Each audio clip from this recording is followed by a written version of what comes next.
go from there.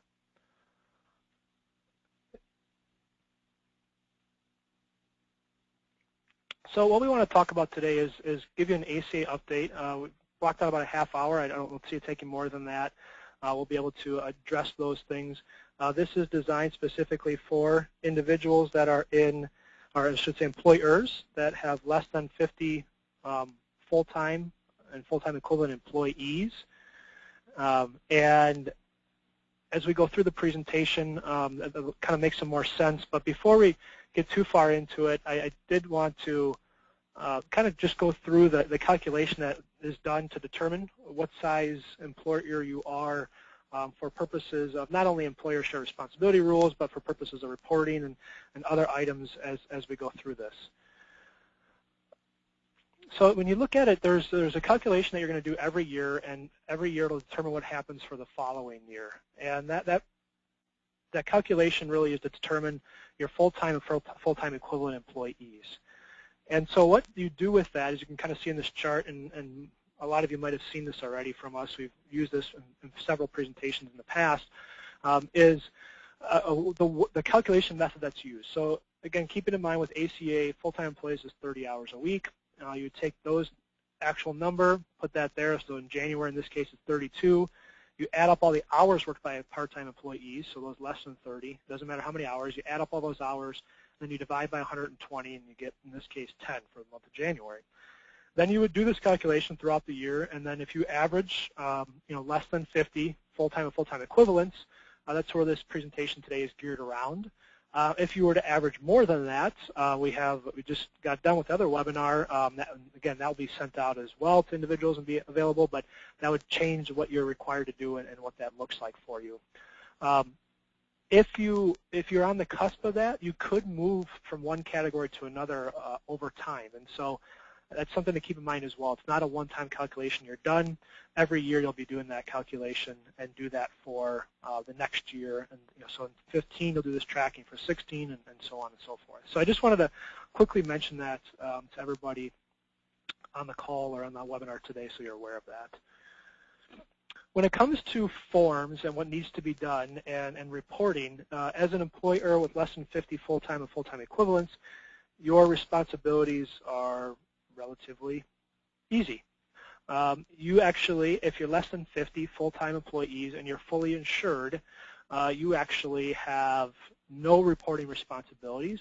The 1095B form, which we'll show a copy of here in a little bit, is actually going to be produced by the insurer. And so you will not have to produce that, and you do not have to produce anything for the IRS because you are less than 50 full-time or full-time equivalent employees. So the requirement for you to do that is not there. The one caveat to that is if you are self-funded, and you can see on here the third column from the left, if you're self-funded and have less than 50 full-time equivalent employees, there is some reporting that you're going to need to do because there really is no insurer in that scenario. And if you happen to be in that scenario, please contact us and we can go through that and additional information with you. On this slide, I just want to mention a couple other things. While the reporting and everything was delayed, and you're hearing all this talk about reporting right now, the individual mandate was not delayed. And so in 2014, the individual mandate was in existence. And so outside of the exceptions that exist, individuals, all of us probably on the call here today, had to have health insurance coverage in place in 2014. And so when you go through your tax filing process, there's actually a little box that you're going to check to say, yes, I had insurance in 2014, or if you did not. And in 2014, for filing right now, so right now as we go through tax season, it's a self-attestment, so there is no additional forms that will be provided, with the exception of those individuals that purchase coverage on the public marketplace. They will receive a form from the marketplace that they will include with their federal tax return. But if they have private insurance, and so if you as an employer have been offering insurance to them, there will be no forms needed on your part, not only for now, which would have been for 2014, but also going forward. But just wanted to make sure you were aware that that is the case, that individuals still have to have that coverage that's effective as of last year, and that will start to show up on your tax returns as you start to file those. So I mentioned this already, but if you're an employer and you have less than 50 or 50 full-time equivalents, you are, and you sponsor a fully insured medical plan, you have no reporting requirements. The insurer will provide reporting to each covered employee using that form you mentioned, and list on there the months that they had the minimum essential coverage. And so the one thing to note on here is that let's say you have a June plan anniversary, and you are currently with Humana, let's say, and you move to United on June 1st or July 1st or any other time period. The individuals that you're covering underneath that plan, they would receive multiple 1095Bs in that scenario because you had multiple carriers. And so obviously the carriers only have data on who's covered underneath their plans. So if that was the case, then you would have, those employees would get multiple forms issued to them. However, this has come up quite a bit in the last couple of weeks. Again, for this year, for your filing in 15 for 2014, they're not going to get any forms. There's no forms being produced to the individual unless you're on the public marketplace. So the insurers are providing some of this data to the IRS this year for 2014, but the individuals will not have any tax forms in 2015. So what does this look like?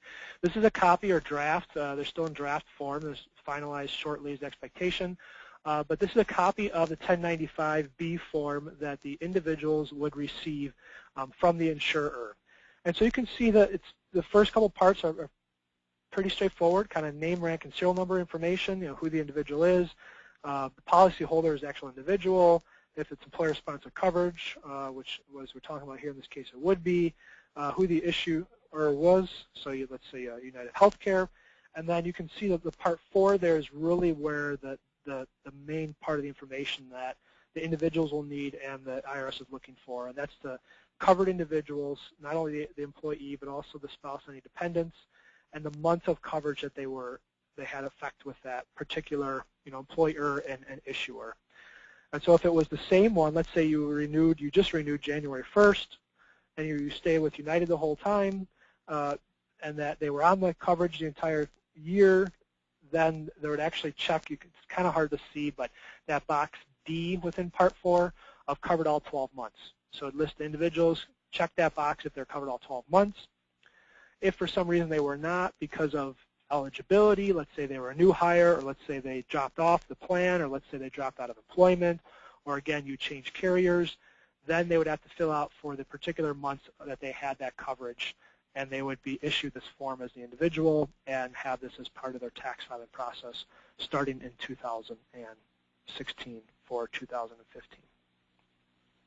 And so that's kind of the reporting aspect of it. And so again, as an employer with less than 50 full-time employees and full-time equivalent employees, your responsibilities are, you don't have any as far as reporting is concerned, but just to be aware, we thought it was important for all of you to be aware of what's going on and what the employees will receive, and that actually the fact that this year they're not going to receive anything, but starting next year they'll start to receive these forms, and kind of what that looks like and what to expect. And maybe more importantly, if you are on the cusp of that 50 threshold, just to note that it isn't a one-time calculation and done. You'll do it every year for determining where you fit within the following year, so that you're aware of that as well. And so a couple other things that we just wanted to kind of point out to you that I thought were worth mentioning is the transitional reinsurance fee. As you know, there's a number of fees that are paid out there, and the big thing that I just wanted to make sure all of you are aware is in a fully insured environment, again, the insurer is going to pay that on your behalf. If you happen to be a self-funded plan on this call, then you would actually have to pay this fee, but I believe most of you are fully insured. So it's more just information that this was really a 3-year deal. That last year the fee was $63. This year it drops down to $44, and then it's expected to be approximately $27 in 2016, and then that goes away. And so some of the fees that you're paying and some of that's built into the rates depending on the carrier with, those are line iteming those fees. You'll see some adjustment going on in those fees as some of these things move around, and the big one out there that a lot of people look at is this transitional reinsurance fee. And so I just wanted to make you aware of it. We have some filing dates and due dates and when it's due. Again, if you're fully insured, you do not have to pay this fee. The insurer is going to pay it on your behalf. It's more or less just, again, some information for you so you're aware of what's going on and some of the changes that are taking place. The one item that does impact if you, as an employer, if you're offering coverage, is SBCs. And they just recently issued some proposed changes to the SBC. And it's effective for plan years and open enrollment periods beginning on or after September 1st of this year, 2015. It eliminates some information that the different departments, Department of Labor and other departments have determined is not being required by the law. And they also did some study groups and have determined that some of the information is less useful for choosing coverage, so they took that out. The net impact of that is it's reduced from a 4-page double-sided document to a 2.5 double-sided documents for purposes of the SBC. And so that's kind of high level. A couple other things to note on here I think are important is that they've actually added or will be required to add an additional cost example for a simple foot fracture treated in an emergency room. And if you're wondering where they came up with that scenario, the reason being is that they felt that that example is something that really a health problem, as they call it, that any individual could experience. The current two that they have today, if you're not overly familiar with them, is the birth of a child, or having a baby, I should say, and managing type 2 diabetes. And they determined that that only affects certain individuals. So they determined that there needs to be a third example in there, and that's what it's going to be. It's going to be a foot fracture and somebody being treated in an emergency room. So you're going to see a third example on there. Some of the other cleanup and just items to be aware of, annual limits for essential health benefits and pre-existing conditions are gone now, so those are no longer needed on there, which that makes sense. Some information that's going to be important to be aware of is minimum essential coverage and minimum value. They've revised some of that wording, and that has to be included on there. So that'll be another change you'll see on there. An interesting one here is premium information may be included, but is not required. So I'm not sure how many people are going to include that, but it could be, but it's not required, which I think is a good thing for everyone. And then on the document within the SBC, it must include an issuer website where the certificate of coverage can be reviewed. So in a fully insured environment, that's going to be myuhc.com or a Humana or an Anthem, where that be, but those would have to be included in there. And again, based on the size segment we're talking about today and where you're at, most of you, if not all of you, are going to be fully insured, and so that will help out again with the issuing of those documents or where that needs to fall in place. And again, just a question I just saw pop up, self-funded versus fully insured. So, self-funded arrangement would be where you're paying an administrator to process claims for you, and then you are actually insuring the plan, meaning that you're paying for claims cost up to a certain threshold. And so you've heard a lot of talk about, we actually have a seminar coming up in a couple of weeks on this, but the self-funding coming down in size. Traditionally it's been 100 employees or more. It's coming down a little bit, but you're essentially a self-funded plan, you're paying for the claims. Or a better example, which we're going to get to in a minute, which is very timely on the question that was asked, is and it affects SBCs, is health reimbursement arrangements. Health reimbursement arrangements are considered a health plan, and that would be considered a self-insured plan because you as the employer, you're not paying claims, you're reimbursing claims, so to speak, but you're responsible for that. So that's a good question, and we'll touch base on that again in a second here in the next slide. But just wanted to point out that a lot of the SBCs are provided in electronic format. You can continue to do that, especially in connection with the online enrollment or renewal. If participants ask, they can be provided electronic. The big thing here is that if an individual were to ask for a paper copy of the SBC, you would have to provide that. Now, that's you call up United, are they going to print it out, or do you have to print it out? You'll have to work through that. But just so you're aware, if that does come up, you would have to be required to issue that in a paper form. But you can use electronic form for communication there as well, which I think is a good thing. Kind of it ties into the self-funded question that I just mentioned that someone had asked. Going forward, and there has been a little bit of interpretation or question on this to date, but going forward, SBCs are required for health reimbursement arrangements. And so there are probably a lot of you on this webinar today that are sitting there in a fully insured environment. You purchase a plan from United or an Anthem or Humana or WPS, whatever it might be, but you have an HRA or health reimbursement arrangement where you're reimbursing a certain amount of claims for individuals. Those SBCs are required for health reimbursement arrangements. And so depending on the administrator you're with, let's say a Diversified Benefit Services or an EBC or whoever it might be, some of them are more willing than others to certainly help and prepare those documents, but the thing to keep in mind is that you are going to have to require those. If you have not been so far, you're going to have to issue those to the individuals based on specifically on the health reimbursement arrangement. And so if you have any questions or additional information, there's the template and some more information on the government websites. You can see what those are and what that means. And again, this is for open enrollments or renewals beginning on or after September 1st, 2015. So we've got a little bit of time to, if you have some questions or concerns, and by all means, you can always reach out to your teams here and we can help you with that if you have any questions or concerns there as well. And the last kind of formal slide before I just make kind of a couple closing remarks is there's been some changes and annual limits has come up. The annual limits, if you recall, and some of you that renewed January 1st might already be aware of this, but in case you're not, in the past we've said, yeah, the PPACA plans or ACA plans now, the out-of-pockets are actually the same as high-deductible plans. Well, that was the case, and in 2014 that was the case. However, in 2015 you're going to start to see the spread that's taking place, and we anticipate that to continue on. And so what I mean by that is the 2015, the out-of-pocket maximum allowed for a high-deductible health plan, or an HSA plan, is commonly referred to, is $64.50 single or twice that for family.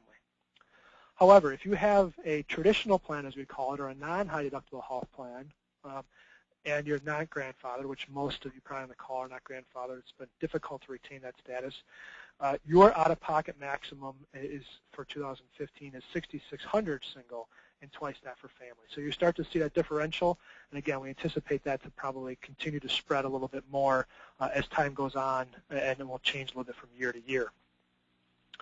Minimum deductibles, you can see on there what that looks like. Maximum deductible, especially for all of you on the call, there was a lot of talk a number of years ago when the first all came out that employers with less than 50 employees, the maximum deductible allowed was $2,000 single, $4,000 family. As you can see, and you might have recalled from other presentations we've done, that was repealed, so there is no maximum deductible for plans that exist. You just have to have a plan that would meet the certain minimum value criteria, or the metals as we call them, the bronze, silver, gold, platinum. They just have to meet that status. If you have an HSA, you can see the contributions allowed there and the catch-up limit there and then what that means. And then we also put in here, just in case you were not aware, for 2015, they did put a little bit of an inflationary factor on FSAs as well, flexible spending accounts, where you can put aside for healthcare expenses. That was $2,500. That increased a little bit to $2,550. And then also, for those of you who might not be aware, you have a $500 carryover that you could have. If that's something that you are interested in, maybe have not done yet or want to discuss, again, reach out to your team. We'll be more than willing to help you if you want to put that carryover in place with your flexible spending account plan or not. So just kind of, again, some quick things that are going on right now we thought were important and relevant. We want to make sure you understand and are aware. We understand there's a lot of confusion that continues to exist. And this is kind of my final comment I'll make, is just that I think you're going to see a lot of activity happen based on the political environment that we have right now, especially in Washington, D.C.